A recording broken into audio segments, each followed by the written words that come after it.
Buenos días, mi nombre es Alejandro Agudo, soy uno de los dos traductores de la versión española del libro El yo no muere, un libro que va sobre experiencias cercanas a la muerte.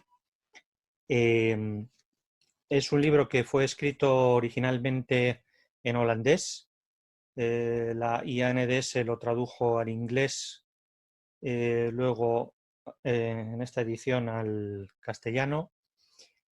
Ha sido traducido al italiano también y está empezando a ser traducido al francés. La versión en español salió en julio del 2019. Está disponible solamente en Amazon, no en librerías. Y antes de presentarles un poquito más en detalle el libro, sí quería hacer un recorrido breve, un poco introductorio, sin bajar a mucho detalle, de lo que son exactamente las experiencias cercanas a la muerte. Todos tenemos una idea más o menos vaga de lo que son. ¿Y por qué es importante este libro? ¿Por qué creo yo que es un antes y un después en la bibliografía de la literatura de las experiencias cercanas a la muerte? Para eso me voy a ayudar de una pequeña presentación que les voy a compartir.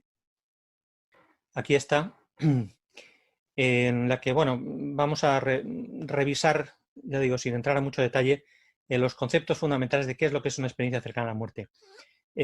Como se sabe, este término fue acuñado por el doctor Raymond Moody en su libro de 1975, Vida después de la vida, donde ya recogía casos importantes y significativos de este tipo de experiencias.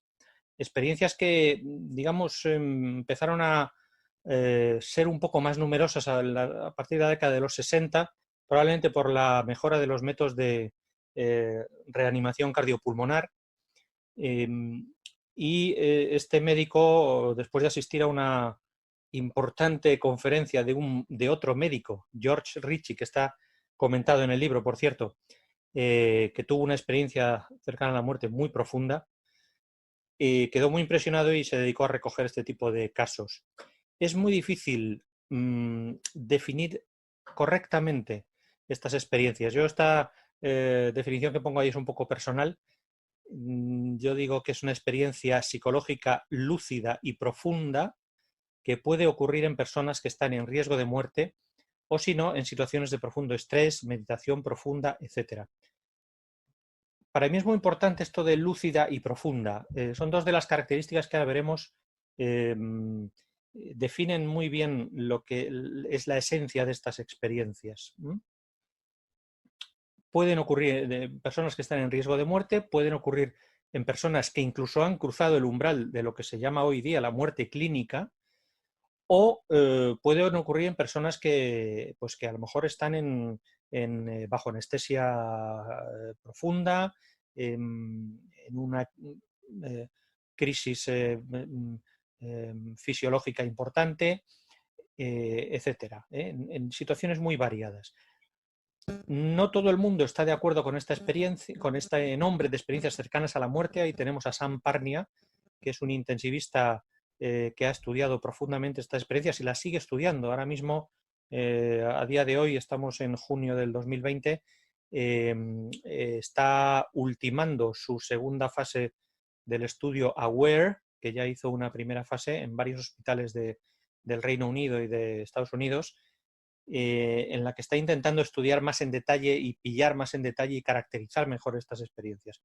Él ha hablado muchas veces de actual death experience, de experiencias de muerte real.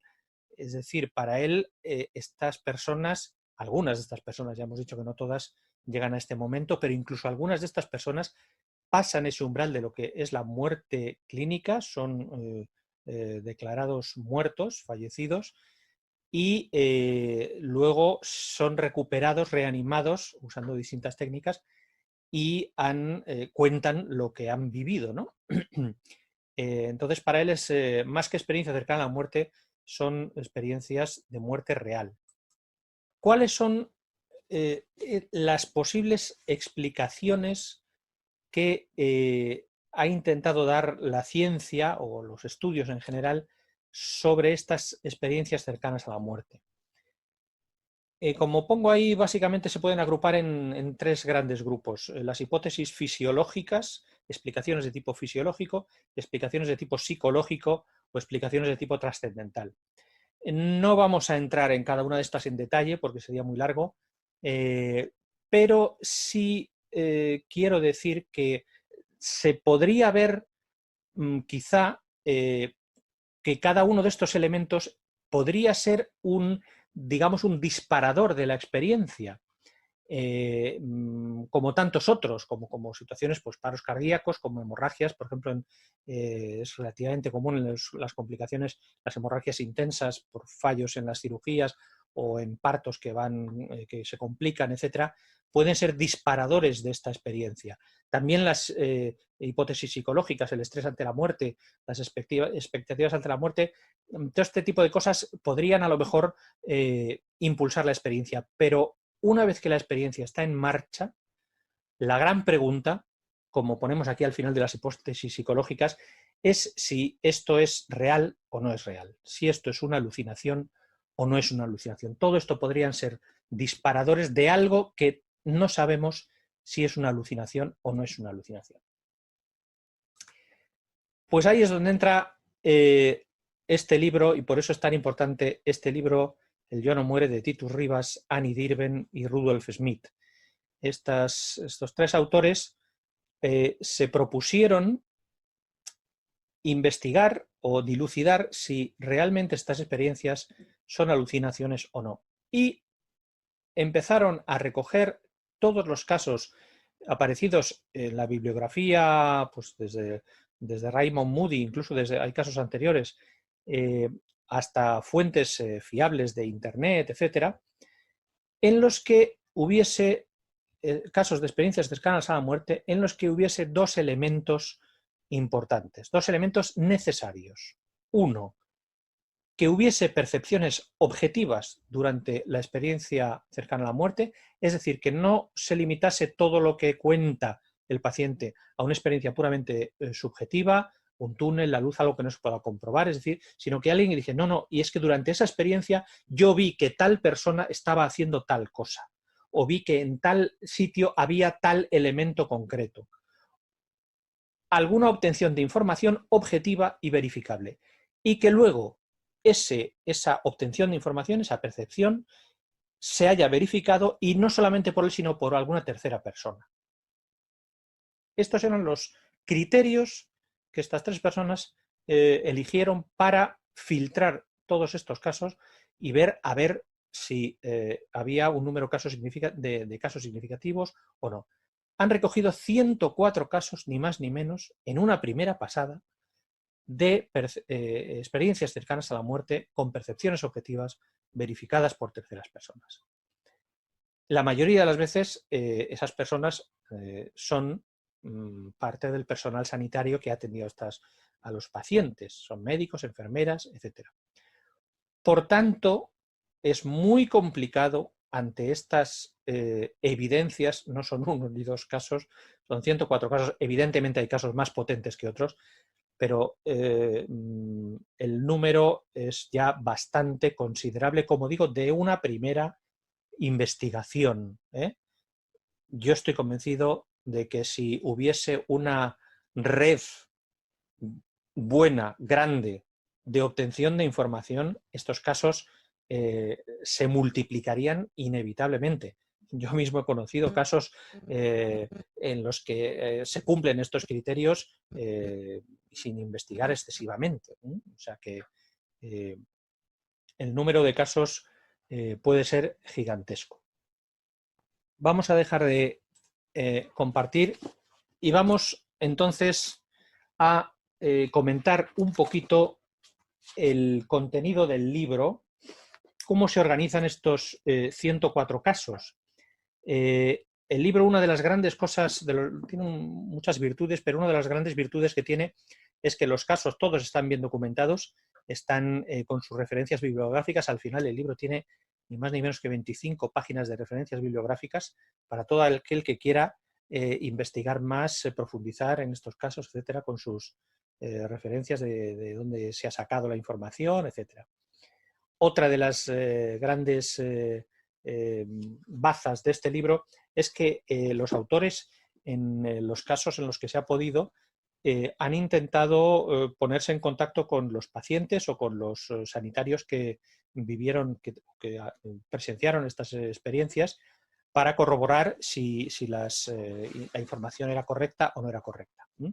Está el famosísimo caso de Pam Reynolds, muy bien documentado, en el que hay información de primera mano de dos de los médicos que hubo en el quirófano en aquel caso, etc. O sea que es un trabajo realmente impresionante.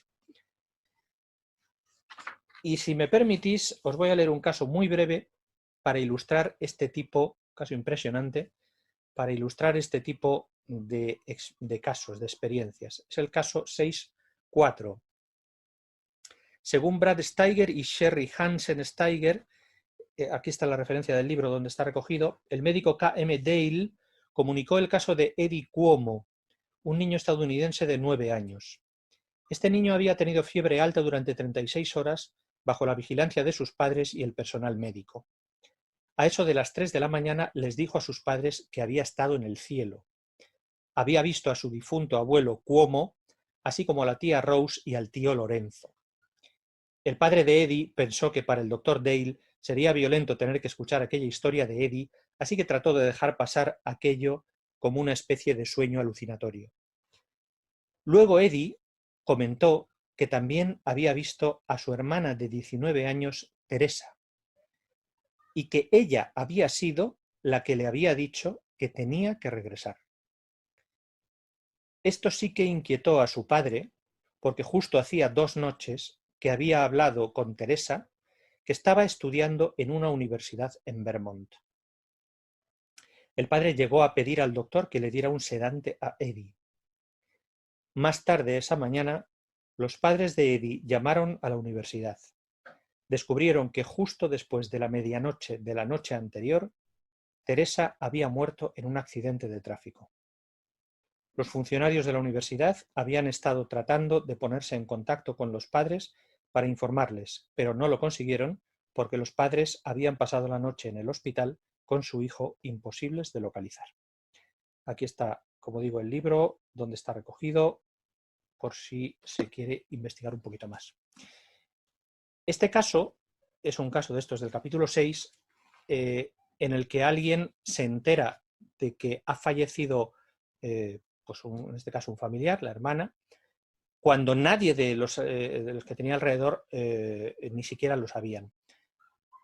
También este caso vale para refutar esa hipótesis que se ha usado a veces en la que se intentan explicar estas obtenciones de información simplemente por telepatía, por extracción de esa información de la mente de los que están alrededor por parte del paciente.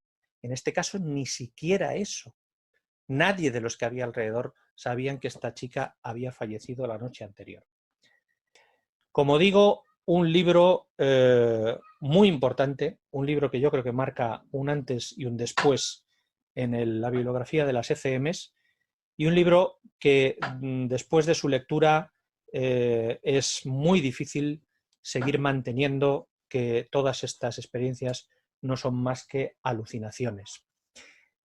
Voy a terminar con, dado que estamos en el mundo de habla hispana, con un párrafo importante de un neurólogo, toxicólogo venezolano llamado Ernesto Bonilla, que tiene un muy buen artículo en la revista Investigaciones Clínicas sobre precisamente las experiencias cercanas a la muerte y todos estos posibles intentos de explicación para estas experiencias. Y el artículo termina con este párrafo memorable. En conclusión, es inexplicable desde el punto de vista médico que durante las ECM se produzcan eventos conscientes, a pesar de que las personas están inconscientes o clínicamente muertas. Existe, por lo tanto, mucha más consciencia y memoria de lo que puede ser explicable solamente por la actividad cerebral. Es evidente el conflicto que se presenta entre la ortodoxia neurocientífica y las ECM, que ocurren en condiciones de anestesia general o de paro cardíaco. Como señalan Grayson y colaboradores, solo cuando los neurocientíficos examinen los modelos actuales de la mente a la luz de las ECMs, se logrará comprender a la conciencia y su relación con el cerebro. Pues nada más, muchas gracias por la atención y hasta una nueva ocasión.